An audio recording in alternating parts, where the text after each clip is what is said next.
Bienaventurados los misericordiosos. Primera parte, vamos a comenzar leyendo, ¿cierto?, lo que estamos viendo en Mateo, en el capítulo 5, viendo la multitud. Subió al monte y sentándose vinieron a ver sus discípulos. Y abriendo su boca les enseñaba diciendo: Bienaventurados los pobres en espíritu, porque de ellos es el reino de los cielos. Bienaventurados los que lloran, porque ellos recibirán consolación. Bienaventurados los mansos, porque ellos recibirán la tierra por heredad. Bienaventurados los que tienen hambre y sed de justicia, porque ellos serán saciados. Bienaventurados los misericordiosos, porque ellos alcanzarán misericordia. Bienaventurados los de limpio corazón, porque ellos verán a Dios. Bienaventurados los pacificadores, porque ellos serán llamados hijos de Dios. Bienaventurados los que padecen persecución por causa de la justicia, porque de ellos es el reino de los cielos. Bienaventurados sois cuando por mi causa os vituperen y os persigan, y os digan toda clase de mal contra vosotros, mintiendo. Gozaos y alegraos, porque vuestro galardón es grande en los cielos, porque así persiguieron a los profetas que fueron antes de vosotros. Y como ya lo mencionamos, ¿cierto?, en alguna ocasión, hermano, al comienzo de esta serie, vemos acá a nuestro Señor Jesús como Rey, dando el manifiesto, este manifiesto grandioso de la bienaventuranza, donde nos indica y nos dice, nos muestra, ¿cierto?, la felicidad. Usted quiere ser feliz, eh, tiene que practicar estas bienaventuranzas, hacer las bienaventuranzas. Entonces, esta es una presentación donde nuestro Señor está diciendo la verdad acerca de cómo usted entra al reino y cómo usted vive mientras que está en el reino. Pobre en espíritu, vimos, ¿cierto?, en un principio. Llegamos al reino, somos pobres en espíritu y continuamos siendo pobres en espíritu a lo largo de nuestra profesión, a lo largo de nuestra vida cristiana. Solo los pobres en espíritu entran al reino, hermano. Solamente los que lloran, los mansos, los que tienen hambre y sed de justicia, esos entran al reino. Y una vez que entran, continúan siendo pobres en espíritu. Es un continuo. Y una vez que entran, continúan llorando. ¿Llorando por qué? Llorando por el pecado. Una vez que entran, continúan siendo pobres en espíritu. Una vez que entran, siguen teniendo hambre y sed de justicia. Como lo que vimos la última vez, ¿cierto? Y aquí es donde llegamos nosotros a la quinta, que es: bienaventurados los misericordiosos, porque ellos alcanzarán misericordia. Y esto es lo mismo, hermano, que hemos estado viendo en un sentido doble, que para estar en el reino de Dios usted debe ser alguien que busca misericordia. Y cuando usted está en el reino de Dios, será alguien que va a dar y va a entregar misericordia a otros. Y esta palabra misericordia también es una característica de aquellos que están en el reino. Ser misericordioso. ¿Es usted misericordioso con la gente? En primer lugar, con misericordioso siempre tenemos que comenzar por nuestra familia, por nuestro hogar. Somos misericordiosos con nuestra esposa, con nuestros hijos, con nuestros familiares. La religión que Jesús enfrentó en su día era superficial y externa. Y aprendimos, cierto, que el Señor estaba viendo un tipo de judaísmo que era muy ritualista, por fuera y no por dentro. Así eran los judíos, ¿cierto? Ritualista. Era una religión, para resumirlo, ¿cierto? Una religión. En las religiones se busca alcanzar la gracia del Señor. Por medio de obras, por medio de hacer cosas, queremos alcanzar la gloria del Señor, queremos reconciliarnos con Dios. Y eso es lo que estaban haciendo los líderes judíos. Jesús les dijo en una ocasión que Israel estaba como ovejas sin pastor. Les dijo. Y eso era para darle, cierto, ahí en el centro de su religión a los líderes. Supone que ellos eran los pastores de Israel, los que enseñaban, los que guiaban al pueblo hacia el Señor, hacia Dios. Pero eran solamente líderes que enseñaban rituales a las personas. Por eso Jesús vino con esto y les dio en el centro de su religión. porque esto pasaba a ser ya espiritual, no algo religioso, no una religión. Entonces estos líderes judíos pensaban que estaban seguros y que con toda seguridad serían habitantes del reino. Ellos estaban seguros, porque cuando los confrontaban decían, nosotros somos hijos de Abraham. Venimos de esa descendencia de Abraham. Eran personas orgullosas, hermano. Ellos pensaban que serían los que guiarían el gobierno del Mesías, porque tenían cierta religión formalizada externa. Y esa religión externa también se manifestaba en una justicia personal. Ellos pensaban que eran justos. ¿Recuerdan que lo vimos eso? Eran personas orgullosas, eran indiferentes, egoístas, buscaban su propio beneficio y creían que debido a sus actos superficiales de justicia, serían seguramente los elegidos. Eso pensaban ellos. Se portaban bien, llevaban una religión y pensaban que el día de mañana en el reino de los cielos ellos iban a ser los que estarían gobernando. ¿Por qué? Porque eran muy buenos religiosos. Conocían la escritura de tapa a tapa, conocían los rituales, conocían todo acerca de la ley. Entonces ellos pensaban que tenían justicia, pero no era así. Pero la realidad era que nada estaba pasando por dentro de ellos. Eso es lo que también debe pasar por nosotros. Toda la palabra, hermano, debe pasar por nuestro interior. No debemos ser cristianos superficiales. Por fuera están limpios, les dijo el Señor a ellos. Están blancos, pero por dentro están llenos de huesos de muerto. Esa era la fachada que mostraban ellos. Una fachada externa, pulcra, de religión, de buen comportamiento, moralmente correctos. Pero en su interior, ¿qué estaba pasando, hermano? Es como nosotros, ¿qué pasa por dentro de nosotros? ¿Qué pasa por nuestra vida, por nuestra comunión con el Señor? Porque podemos vernos muy cristianos el día domingo, hermano, pero en la semana, ¿qué pasa con nuestra vida? ¿Qué pasa con nosotros? ¿Cuál es la comunión que tenemos con el Señor? ¿Tenemos comunión con Él? ¿Tenemos esa hambre y sed de justicia que vimos, cierto, durante 3 domingos? Esa hambre y esa sed de justicia y cada vez más hambre y cada vez más hambre por la justicia del Señor, por su palabra. Ellos estaban muertos por dentro, hermano. Esa es la razón por qué de regreso en el capítulo 3, cuando Juan el Bautista llegó, aparece en la escena, ¿cierto? Su mensaje estuvo dirigido a ellos. En el versículo 7 del capítulo 3, cuando vio a muchos de los fariseos y saduceos viniendo a bautizarse, él les dijo a ellos, generación de víboras. Juan el Bautista, ¿se fijan que era amoroso para predicar Juan? Generación de víboras, le dijo. ¿Quién nos enseñó a huir de la ira venidera? O sea, ¿quién les enseñó que bautizándose podían ser salvos?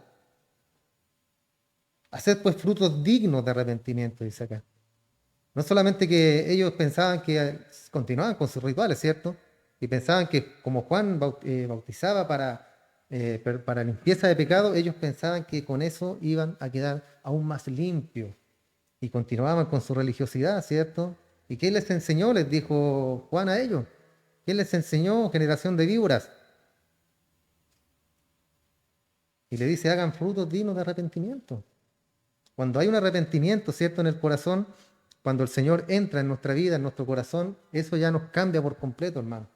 Seguimos siendo pecadores, seguimos, ¿cierto?, con nuestras dificultades, con el pecado, con cosas que nos cuestan, que vamos durante el camino cambiando nuestra actitud. Pero tenemos esos frutos que son ya dignos de un arrepentimiento de un cristiano. Que nos alejamos de las cosas malas, ¿cierto? No, hay cosas que ya dejamos de hacer que hacíamos en el mundo y comenzamos a hacer actos, pero de justicia. Actos que dan a entender que somos cristianos. Pero no lo hacemos porque queremos ser vistos, sino que lo hacemos por amor al Señor, por amor a Dios. Todo lo que nosotros hacemos debemos hacerlo por amor a Él, hermano. Cuando hacemos cosas buenas, entre comillas, ¿ya? Cosas buenas por los demás, debemos pensar cuál es nuestra motivación a hacer eso. ¿Por qué lo hago? ¿Es algo que me nace, es algo que sale, algo espontáneo de mí, el querer ayudar? ¿O lo pienso, lo analizo y digo, si ayudo me va a ir bien? Si soy buen cristiano me va a ir bien. Si soy bueno, Dios me va a bendecir. ¿O es algo espontáneo, que no tiene, que es algo que es así, de una, ¿cierto? En nosotros el querer ayudar y el querer bendecir a los demás. En todo sentido, hermano. Estos hombres solamente buscaban ser vistos. Nosotros no tenemos que buscar eso. Entonces, en otras palabras, ellos tenían lo externo, pero no tenían la realidad en el interior que indica el arrepentimiento real. Eso no lo tenían ellos. Y no penséis dentro de vosotros mismos decir a Abraham tenemos por padre. Se fijan ahí, ellos dijeron. No penséis, le dijo, que por ser hijos de Abraham van a ser salvos. En otras palabras, le está diciendo no dependan de su identidad racial externa para salvarse. Ellos pensaban eso, somos hijos de Abraham y vamos directo al cielo. Eso pensaban ellos. Después Juan les dice, porque os digo que Dios puede levantar aún de estas piedras hijos a Abraham. Pero ahora también el hacha está colocada en la raíz del árbol. Por lo tanto, todo árbol que no da buen fruto es derribado y arrojado al fuego. Yo de cierto os bautizo con agua para arrepentimiento, pero el que viene tras de mí, cuyo calzado yo no soy digno de llevar, él los bautizará con Espíritu Santo y fuego. Su aventador está en su mano, y él limpiará su suelo y recogerá su trigo en el granero, pero quemará lo que no sirve en el fuego que nunca se apaga. Ahí se los dijo todo, Juan. No crean que porque son hijos de Abraham irán al cielo. Den frutos dignos de arrepentimiento. Den ese fruto digno de arrepentimiento, porque el hacha está puesta al árbol. Y el que no da buen fruto, un árbol que no te está dando fruto, será cortado y echado al fuego. Haciendo la alusión, ¿cierto?, al infierno. Él dice que bautiza con agua para arrepentimiento, pero viene uno tras de él que los zapatos, ¿cierto?, le quedan muy grandes, al igual que a todos nosotros, que es Jesús. Y él bautizará con Espíritu Santo y con fuego. Ese es cuando, ¿cierto?, viene a nosotros el Espíritu de Dios y nos cambia, nos transforma, pasamos a ser hijos de Dios.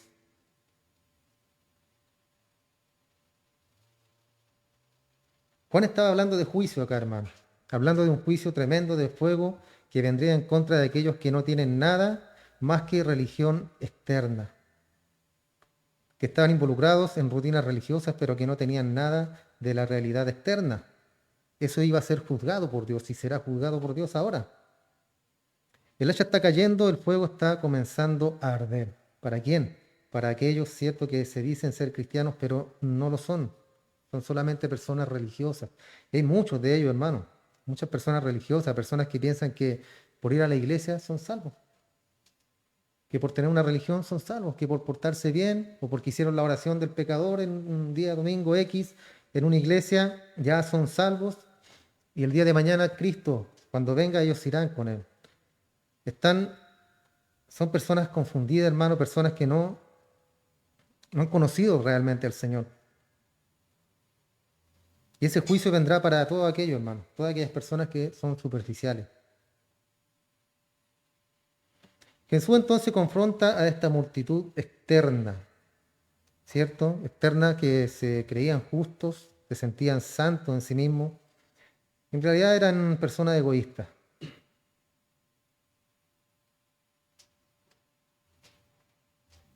Y les dice acá al Señor, parafraseando, lo que realmente importa es que es lo que está en el interior.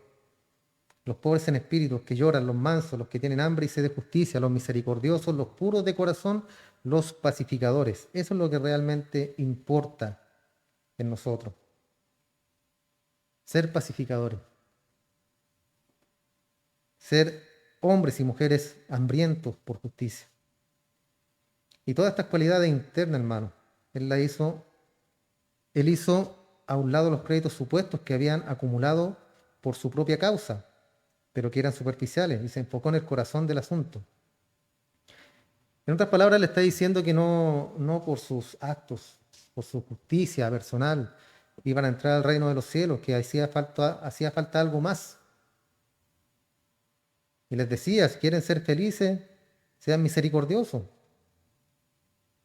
Quieren encontrar la felicidad, sean misericordiosos. Con todo el mundo, aún con los que te desean el mal, con los que quieren dañarte. La palabra nos invita y nos enseña, mejor dicho, a orar por aquellos. Entonces él le hizo a un lado, hermano, todo esto que ellos pensaban, toda esa justicia exterior que tenían ellos, la hizo a un lado. Y les dijo, eso no les va a servir de nada. Esa justicia no nos sirve a nosotros, hermano. Necesitamos lo interno, necesitamos lo interior. El buen árbol da un buen fruto. Un árbol que no da fruto es un árbol que no está plantado junto a corrientes de agua, que es la palabra del Señor. La palabra es la que nos guía, la palabra es la que nos da ese aliento para esas buenas obras, hermanos. Recuerden que todo lo bueno que hacemos o que podamos hacer está preparado desde antes. Ya nosotros solamente somos personas que Dios nos llamó para andar en esas buenas obras. Le pertenecen a Él. Y acá Jesús siempre enfatiza el interior. Pero tampoco es que a Él no le preocupe la parte externa.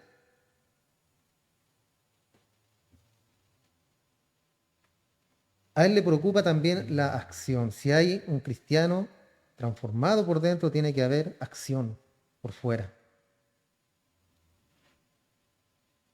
Porque estas acciones exteriores son producidas, hermano, por lo que está en nuestro interior. Lo que yo tengo en mi interior es lo que yo voy a sacar a la luz, lo que va a brotar. El fruto de justicia en el interior producirá la acción correcta. Pero usted puede falsificar la acción también, sin la realidad. Y eso es el legalismo. Lo que Cristo quiere es la acción verdadera basada en actitud verdadera. Jesús quiere acción que emana de la virtud genuina. ¿Qué es lo que venimos hablando, hermano? De lo que yo estoy lleno, de lo que es lo que voy a entregar a mi exterior. Si yo estoy lleno de misericordia, voy a entregar misericordia a los demás. Estoy lleno de justicia, buscaré la justicia para hacer el bien. Buscaré la justicia de Dios. Y eso resaltará. Y eso bendecirá también. En primer lugar a mi familia y también a mis hermanos en la iglesia, a mis familiares. Porque estaré dando lo que Dios me ha entregado a mí, lo que por gracia he recibido.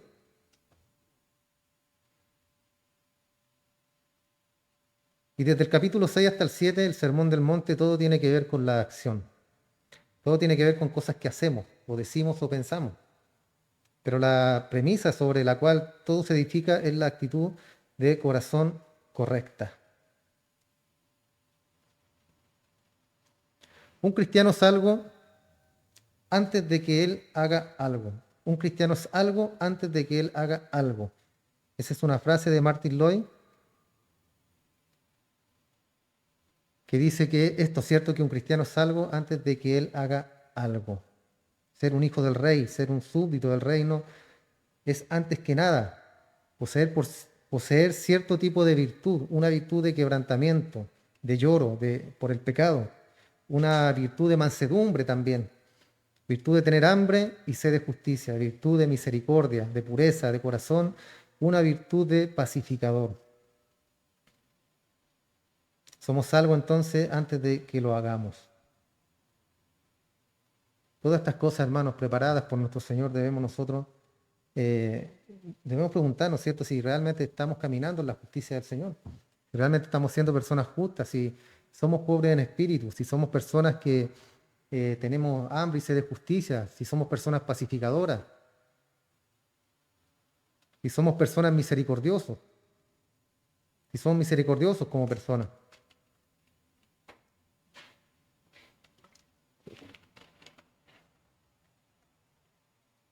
Entonces, como podemos ver en esto, hermanos, no debemos controlar nuestro cristianismo, sino que al contrario, nuestro cristianismo debe controlarnos a nosotros.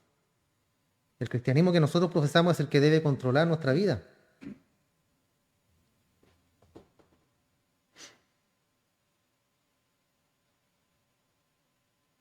Una verdadera espiritualidad es nuestro cristianismo controlándonos a nosotros. Y eso es lo que Jesús estaba buscando. Él no quería que nosotros controláramos ciertas actividades externas, sino que Dios nos controlara por medio de su palabra. Eso es lo que Jesús buscaba con todo esto. Entonces estos principios que nos muestra el Señor Jesús, hermano, no son superficiales, no están en lo de afuera de la vida, están en la profundidad, en el corazón, en el interior de nosotros. Y ser un verdadero cristiano significa que no puede haber una fachada. No puede haber una fachada en nosotros. No debemos ser cristianos de fachada, como decíamos el otro día, que nos ponemos la camiseta de cristiano, ¿cierto? El domingo, llegando a la casa nos la sacamos y seguimos una vida como todo el mundo normal, que indolente, que nos da todo lo mismo. No somos misericordiosos, no somos pacificadores, andamos ahí buscando el boche también en la calle, no perdonamos, no lloramos por el pecado. Y después la iglesia sí, ahí nos ponemos la chaqueta y ahí sí ya somos cristianos, ¿cierto? Ahí nos convertimos automáticamente en cristianos y somos santos ya, pacificadores, aquí somos buenos. Debemos tener ojo, hermano, en eso, no ser unos cristianos de fachada. Debemos dejar que la palabra, el Espíritu de nuestro Señor controle nuestra vida, controle nuestro corazón, controle nuestras actividades de nuestra vida diaria, que controle el corazón mismo, porque de ahí, ¿cierto?, mana la vida de nuestro corazón. De ahí vamos a ver, vamos a entregar lo que tenemos dentro de nosotros. A Dios nunca, hermano, le ha importado lo superficial. Cuando hacían los sacrificios, recuerdan de la sangre de los bueyes y los cabritos, a él nunca le interesó la actividad superficial.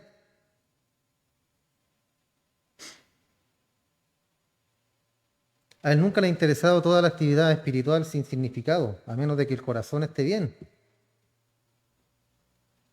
En Amós, capítulo 5, dice, dejen de adorar, dejen sus sacrificios y detengan su música. Sus corazones no están bien.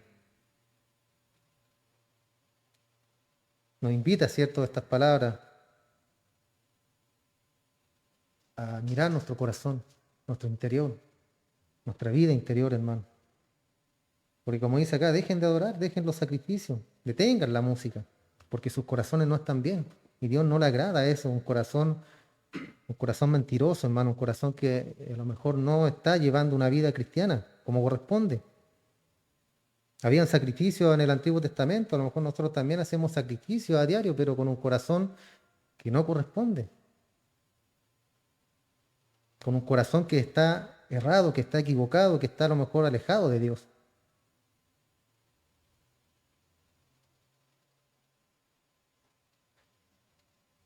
Dejen su sacrificio y detengan su música, sus corazones no están bien. Y eso es lo que Dios siempre, es lo que Dios siempre busca. A Dios le preocupan los motivos, lo de adentro, lo que produce los actos externos correctos. No una fachada, sino que algo interior.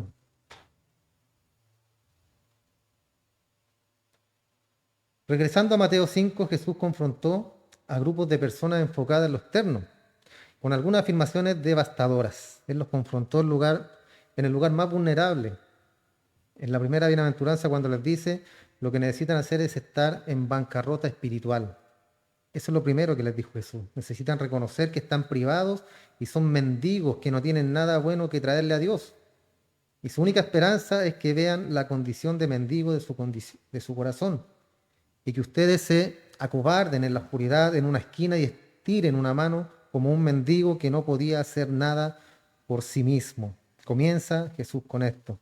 Y esto realmente los confrontó a ellos, hermano. Los confrontó. Después les dice, no deben estar contentos y satisfechos por su justicia personal, deben llorar grandes lágrimas por su pecaminosidad, deben llorar. Además, no solo deben ser orgullosos porque han guardado ciertas leyes, deben ser mansos delante de un Dios santo. También los confrontó ahí con esas palabras. No piensen que porque son hijos de Abraham, porque tienen justicia propia ustedes, entrarán al reino de los cielos. No se equivoquen, les dijo. Y no solo eso, sino que no deben ser orgullosos porque piensan que son muy obedientes. También debemos tener ojo ahí nosotros, hermano. Que a veces, cierto, eso es justicia personal. Que a veces decimos que no, que nosotros somos obedientes, nos portamos bien, así que Dios está contento con nosotros. Eso es justicia personal.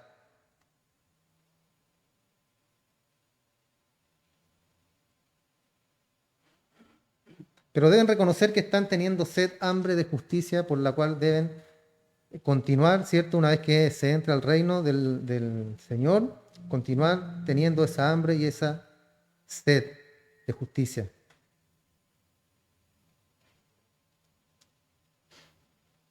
Ahora se pueden relacionar esto con la número 5 de la bienaventuranza. Está, estas primeras cuatro, ¿cierto?, que vimos tuvieron que ver eternamente con una actitud interna. Tuvieron que ver enteramente con lo que usted ve de sí mismo ante Dios. Pero esta quinta, mientras también es una actitud interna, comienza a salir y a tocar a otros. Hay una manifestación en esto.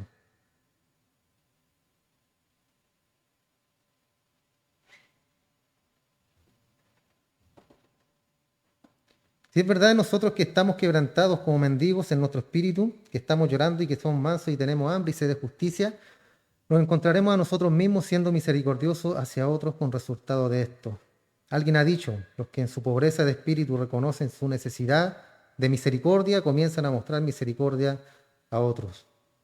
El fruto, cierto, el árbol da un fruto, pero no lo da para sí mismo. ¿Para quién entrega fruto? Usted si fuera un árbol no tomaría su propio fruto y lo comería, ¿cierto? Sino que ese árbol da fruto para los demás. Y esta misericordia debe estar disponible también para el resto de las personas, hermano. Yo entrego misericordia a los otros. Los demás recogen ese fruto de mí, de amor, de justicia, de pacificador, misericordioso. Los que lloran por su pecado comienzan, mientras que lloran, a lavar sus corazones para que también sean los pobres de corazón. Entonces los mansos, hermanos, los mansos son los que siempre están haciendo la paz. A veces, cierto, hay situaciones donde te dicen, pero ¿por qué? ¿Por qué no vas a hacer nada? Te vas a quedar tranquilo, y te hicieron daño, te hicieron esto, lo otro. La palabra nos llama a ser pacificadores, nos llama a ser personas justas. Da lo mismo, Dios dará el pago a quien nos ha ofendido. Él dará el pago a quien te ha hecho el mal, hermano. No debemos nosotros buscar nuestra propia justicia, sino que Dios entregará el día de mañana esa justicia a quien nos está dañando. Entonces nosotros debemos siempre estar buscando esa paz. Y los que tienen hambre y sed de justicia siempre están dispuestos a ser perseguidos por causa de la justicia. Entonces estas primeras cuatro se alinean con las últimas cuatro. Las primeras son actitudes internas y las últimas cuatro son cosas que se manifiestan. Donde hay pobreza de espíritu y usted reconoce que no es nada más que un mendigo, usted va a estar dispuesto a darle a alguien más, quien no es nada más que un mendigo. Y entonces será misericordioso. Y en donde usted está llorando por su pecado, usted lavará su corazón para que sea puro por las lágrimas, cierto, de la penitencia. Y ahora será puro en corazón. Y donde usted es manso, usted siempre será un pacificador. ¿Por qué? Porque esta mansedumbre, hermano, va a traer paz. Y donde usted tiene hambre y sed de justicia, usted está dispuesto a ser perseguido por causa de la justicia. Estas palabras son tan hermosas, hermano, tan correctas, porque nosotros estamos llamados a buscar la paz, la tranquilidad. ¿Y eso qué va a traer a nuestra vida? Va a traer paz, tranquilidad. Usted no va a tener problema con nadie, no va a tener pleito con nadie. ¿Por qué? Porque tendrá un corazón misericordioso, tendrá un corazón pacificador, tendrá un corazón misericordioso, el cual nos traerá paz a nuestra vida. No tendremos problemas con nadie. Por eso la palabra de Dios es tan perfecta, hermano. Si alguien nos busca pelea, nosotros, ¿cierto? Nos alejamos, obviamos, no nos hacemos problemas, que alguien te echa el auto encima en la calle, no importa, que pase, me paro, me freno.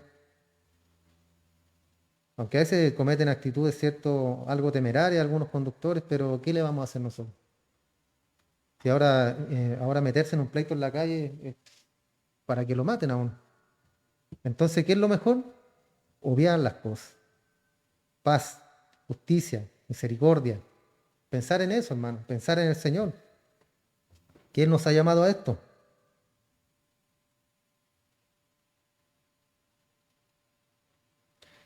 Entonces hemos hecho una transición y vamos a hablar de la virtud que se manifiesta cuando esta actitud interna está ahí, en las primeras 4 bienaventuranzas. Cuando usted tiene estas primeras 4, va a haber 4 características de virtud que se manifestarán. Entonces, ¿qué significa ser misericordioso? En el verso 7, Jesús dijo, bienaventurados los misericordiosos porque ellos recibirán misericordia. Y este concepto de la misericordia va de un extremo de las Escrituras al otro, de un fin de la historia de Dios, desde la caída del hombre al tiempo de la consumación. Es una realidad en las Escrituras, algo gigante que está ahí, hermano, la misericordia. 4 aspectos de esto: la importancia, la fuente, la sustancia y la secuela. La importancia, ¿cierto? La fuente, la sustancia y la secuela. ¿Cuál es la importancia? En otras palabras, ¿qué significa ser misericordioso? Felices o bienaventurados son los misericordiosos. ¿Qué quiere decir? Y para empezar esto, hermano, literalmente fue una sacudida para los judíos de la época. Jesús les estaba diciendo, sean misericordiosos. Les chocó a ellos. Eran crueles. Y los romanos de ese día también eran crueles. Eran muy orgullosos, egoístas, pensaban que eran muy buenos, condenando, menospreciaban a otros. Y lo que Jesús realmente estaba diciendo tocó el interior de ellos, la necesidad interior de sus corazones. Poco existía la misericordia en ese tiempo. Y así hay muchas personas que han tratado de usar esta misericordia, esta bienaventuranza, digo, de una manera humanista. Usted escucha a la gente decir, bienaventurados los misericordiosos porque ellos recibirán misericordia. Y la usan como si fuera una virtud humana. Cuando no lo es, ¿cierto? No es una virtud humana ser misericordioso. Si usted es bueno con todo el mundo, entonces todo el mundo será bueno con usted. ¿Será cierto eso? Si usted es bueno con todo el mundo será bueno. No es así, ¿cierto? Cuando uno es bueno, abusan de uno. Muchas veces, abusan cuando la persona es buena. Pasan personas pidiendo por las casas, ¿cierto? Y uno quiere ser generoso, pero al ser generoso, después ellos se aprovechan. Y dicen, no, ahí son generosos, así que ahí voy a pasar, siempre. Entonces no son buenos, ellos no piensan, no, fue generoso, así que gracias, no lo molesto más. Sino que se aprovechan. Entonces, si usted es bueno con todo el mundo, es una mentira que el mundo será bueno con usted. En el libro del Mercader de Venecia de Shakespeare hay un discurso dado por Porcia, uno de los personajes de este libro. Dice, la cualidad de la misericordia es de valor, cae como la lluvia gentil del cielo sobre la tierra abajo. Es bendita 2 veces, bendice a aquel que da y bendice a aquel que toma. Esto es lo más fuerte de lo más fuerte. Se convierte el monarca que está en el trono mejor que su corona. Entonces lo que está diciendo acá es que un rey puede ser misericordioso y es lo mejor que podría tener. En el Talmud también se reconoce que hay algún tipo de virtud humana, magnánima es la misericordia. Y el Talmud dice dice esto, cuando usted tiene misericordia, Dios tendrá misericordia de usted. Y si usted no tiene misericordia, tampoco Dios tendrá misericordia de usted. Eso dice Gamaliel en el Talmud. Y esta es la forma, hermano, o la manera de pensar del ser humano, que se encuentra incorporada en esta idea de que usted, si tan solo es bueno con todo el mundo va a ser bueno con usted. O si usted es bueno con Dios, Dios será bueno también con usted.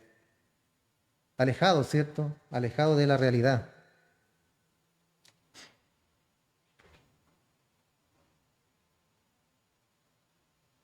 Así como estas personas que piden dinero por la televisión o los grandes predicadores que tienen sus propios canales muchas veces para poder entregar sus reuniones y piden dinero, ¿cierto? A cambio de un milagro. O dicen ofrenda y Dios te va a bendecir. Y mucha gente ve esto con algún tipo de doy y me das. Yo doy y tú me das. Un pensamiento errado de la realidad. Como decir, si hago esto por Dios, Dios hará esto por mí.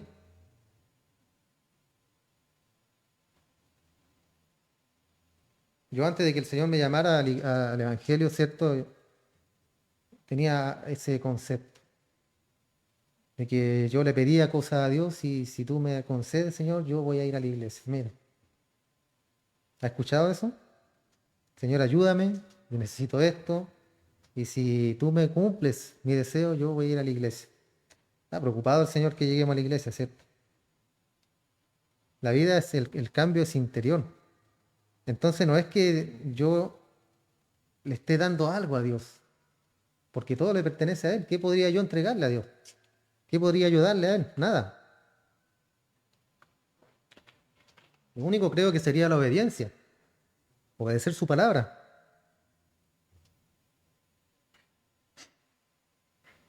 Un escritor parafraseó estos versículos y dijo, esta es la gran verdad de la vida. Si la gente ve que nos preocupamos, ellos se van a preocupar. ¿Será tan así esto también, hermano? Afortunadamente no es tan simple todo esto. Es mucho más que una virtud humana. Y Gamaliel está en lo correcto. Si usted incluye a Dios, hay cierto aspecto recíproco. Incluimos a Dios, ¿cierto? Si estamos honrando a Dios, Dios va a cuidar de nosotros. Él prometió estar con nosotros, Él prometió cuidarnos. Pero no hay una condición, ¿ya? No es que si usted se porta bien o es buen cristiano, Dios lo va a cuidar, Dios lo va a bendecir. No es así. Es la actitud correcta, como lo hemos venido diciendo, la actitud correcta del corazón. Pero el mundo no actúa así, hermano. De hecho, en el mundo romano no conocían el significado de la misericordia. Si usted quiere ver lo que ellos pensaban de esto, lo único que tiene que hacer es recordar lo que dijeron los filósofos romanos, quienes decían que la misericordia es la enfermedad del alma. Eso pensaban ellos, que la misericordia era una enfermedad del alma. En otras palabras, la misericordia era una señal de debilidad, ser débil. Eso significaba para ellos ser misericordioso. La misericordia es una señal de que usted no tiene lo que se necesita para hacer lo que realmente necesita ser hecho. Los romanos glorificaban la justicia, glorificaban la valentía, la disciplina, el poder y menospreciaban la misericordia. No existía para ellos misericordia, porque la misericordia era una especie de debilidad en ellos. Ser misericordioso era ser débil. Mostrarle a alguien misericordia era ser débil. Cuando nacía un niño, el padre tenía el derecho de la patria potestad en esos tiempos. Y él simplemente podía tomar al hijo y, si quería que el hijo viviera o no, levantaba su pulgar. Así elegían ellos si realmente les gustaba el niño o no. Si querían que el hijo muriera, lo apuntaban hacia el suelo. Eso era lo que ellos hacían en ese tiempo. No conocían la misericordia. Recuerdan que a veces muestran en las películas con el dedo arriba, abajo, cuando la mayoría de las veces era para abajo, porque ellos no tenían misericordia. El que debía morir estaba destinado a eso, a morir. No existía en ellos la misericordia por los demás. Entonces es un concepto errado, hermano, en que ser bueno o ser una buena persona, los demás serán buenos contigo. Aunque nosotros debemos serlo, porque del hecho de que Dios haya transformado nuestro corazón, andamos en buenas obras. Y somos buenos ya no por naturaleza, sino por la naturaleza divina que Dios ha puesto en nosotros. Y mostramos la bondad. Recuerdan que vimos también que si uno te pide la capa, dale la túnica, dale la ropa, los zapatos, dale todo. ¿Recuerdan que vimos eso? ¿Por qué? Porque todo eso lo tendremos nosotros después, en un futuro. Entonces debemos entregar esa misericordia, debemos entregar eso que sale de nuestro interior y hacerlo tangible con hechos, con obras, ya no solamente de palabras. Si el pulgar estaba hacia abajo, el hijo era inmediatamente ahogado, no había misericordia. Si un ciudadano romano ya no quería a su esclavo, podía sacar un cuchillo y matarlo. Así eran ellos, podía deshacerse del esclavo si no le gustaba. Recuerden también que en ese tiempo la esclavitud era algo normal. Un esclavo era como una cosa, como un animal. Yo podía hacer con él lo que quisiera, con un esclavo. Y no había misericordia, ni aún para ellos, hermano. Podías deshacerte de esa persona si te caía mal o no, ya no lo querías. Entonces, hermano, como podemos ver, si estamos hablando de la sociedad romana, ese tipo de idea no encajaba con este sermón. No encajaba cuando Jesús les dijo, bienaventurados los misericordiosos. O sea, ¿qué? ¿De qué está hablando? Seguramente decían ellos, misericordia. ¿Qué es eso? Misericordia. No encajaba en todo esto. Y no es simplemente la idea de que si usted es misericordioso con todo el mundo, entonces todo el mundo será misericordioso con nosotros. Eso es imaginario, hermano. Es una fantasía. Eso era una fantasía en esta sociedad romana, porque no existía.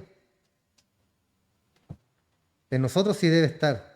Y como le digo, hermano, no es algo que viene intrínseco en nosotros, no es algo que viene de fábrica, ser misericordioso. Porque es una virtud, es algo bueno ser misericordioso. Cuando nosotros nacemos, nuestros padres nos enseñan a qué? A hacer el bien, porque el mal lo sabemos hacer, pero ese viene de fábrica en nosotros, el mal, ser malos. Nuestros padres nos enseñan a hacer el bien. Y esa virtud de misericordia, llega a nosotros por medio de el Espíritu Santo cuando Dios nos transforma, cuando Dios nos cambia. Aunque hay personas moralmente correctas que son misericordiosos, ven al ser humano, ¿cierto? Y tienen misericordia de ellos no importando nada. Y eso está bien, pero no es una misericordia real como la que Cristo nos entrega a nosotros. ¿Quieres ser feliz, hermano? ¿Quieres ser feliz? Sea misericordioso. Queremos ser felices en nuestra vida, queremos alcanzar el éxito. El éxito, ¿cierto? En el buen sentido de la palabra, no buscando fama, fama o popularidad, sino que el éxito en nuestra vida, tener un hogar funcional, poder entregarle palabra a nuestros hijos, una buena crianza, ser un buen cristiano, ser un buen trabajador, ser una persona honesta, todas esas cosas, hermano, que es un éxito para nosotros cuando podemos demostrarle al mundo que tenemos esas cualidades, pero que no son nuestras, sino que el Señor las ha puesto en nosotros. Y comenzamos, ¿cierto?, vaciando nuestro espíritu como lo hemos visto, después llorando por nuestro pecado, pidiéndole al Señor misericordia, siendo humildes, teniendo hambre y sed de justicia cada día por la palabra del Señor. Y ahora, ¿cierto?, siendo misericordiosos, teniendo todas esas cosas, podremos ser misericordiosos. No existe un cristiano que no tenga misericordia en sí mismo, hermano. No puede ser, porque estaría incompleto. Estaríamos, ¿cierto?, haciendo la palabra del Señor mentirosa. Porque Él nos está diciendo acá, si queremos alcanzar la felicidad, ser misericordioso. Con todo. No solamente con el que te cae bien. Porque eso es fácil. Es fácil hacer misericordia o tener piedad o ser bueno con la persona que nos cae bien. O que a lo mejor podremos tener algún beneficio de aquella persona. Eso es fácil. Debemos hacerlo con nuestros enemigos. Con el vecino a lo mejor. No sé, alguna persona que tiene pleito contigo. Mostrar misericordia. Mostrar ese amor que tenemos nosotros como cristianos hacia ellos. Oramos, hermanos, hasta aquí llegamos. Damos gracias al Señor por esta palabra. Bienaventurados los misericordiosos. Eso quieres tú, Padre, que seamos nosotros misericordiosos. Llena nuestra vida de esa misericordia para poder entregarla. Como el árbol plantado junto a corrientes de agua, Señor, Así queremos ser nosotros y dar fruto siempre. No queremos ser ese árbol que está seco, que no tiene fruto, que nadie puede bendecirse de aquel árbol. Al contrario, queremos ser árboles frondosos, Señor, llenos de fruto para que la gente venga y tome ese fruto de nosotros. Y vean, Padre, que somos tus hijos. Por medio de este fruto, Padre amado, te rogamos, mi Señor, que tengas misericordia de nosotros. Ten misericordia de mi vida, de la vida de mis hermanos. Ayúdanos cada día para continuar y para seguir. Estas palabras, mi Dios, que debemos cada día practicarlas. La misericordia. Practicar todo esto, Señor, en nuestro hogar, en nuestra vida diaria, con la gente, en la calle. Para mostrar, mi Señor, que somos tus hijos, que tú moras en nosotros, que tú, Señor, has transformado nuestra vida. Ayúdanos, Padre. A veces, Señor, hay veces que dejamos mal el Evangelio, hay veces, Señor, que dejamos por el suelo tu nombre, Señor, con actitudes que no debemos tener como cristianos. Por eso te ruego, Padre glorioso, que tengas misericordia de nosotros. Yo sé que eres un Dios misericordioso. Sé que eres un Dios lleno de amor, lleno de misericordia hacia tus hijos. Y te ruego, Padre, que tengas cada día esa misericordia con mi vida y con la de mis hermanos. Queremos servirte, Padre. Queremos glorificarte cada día. Aunque a veces nos cuesta o a veces, Señor, estamos un poco alejados de ti. Pero ahí estás tú para traernos de vuelta. Ahí estás tú con ese infinito amor para traernos de vuelta al camino. Gracias, mi Señor. Bendice a mis hermanos que no han podido estar el día de hoy acá, Señor. Bendíceles en gran manera. Ayúdanos cada día, mi Señor.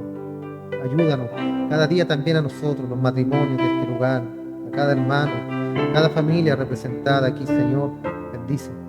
Bendice los hogares, bendice los matrimonios. Bendice a toda persona, Padre, que en el día de hoy honra tu nombre, que te alaba, que te glorifica. Y ayúdanos, danos fuerza para continuar, mi Señor. Danos esa fuerza para seguir adelante, para continuar en este camino, Señor, para no alejarnos. Toma tú nuestras manos, Padre, con ese poder, con esa fuerza. Porque si nosotros, Señor, tomamos la tuya, simplemente nos soltaremos en alguna ocasión. Pero tú jamás nos dejarás. Tú jamás, Señor, soltarás nuestra mano. Y te damos gracias por eso. Muchas gracias, Señor. Entregamos todo lo que hemos hecho el día de hoy y damos gracias por tu palabra, Padre. Gracias por ese alimento que cada domingo nos entrega para nuestra vida, Señor. En el nombre de Jesús, le damos gracias, Señor. Amén. Gracias, Padre. Dios les bendiga, hermano.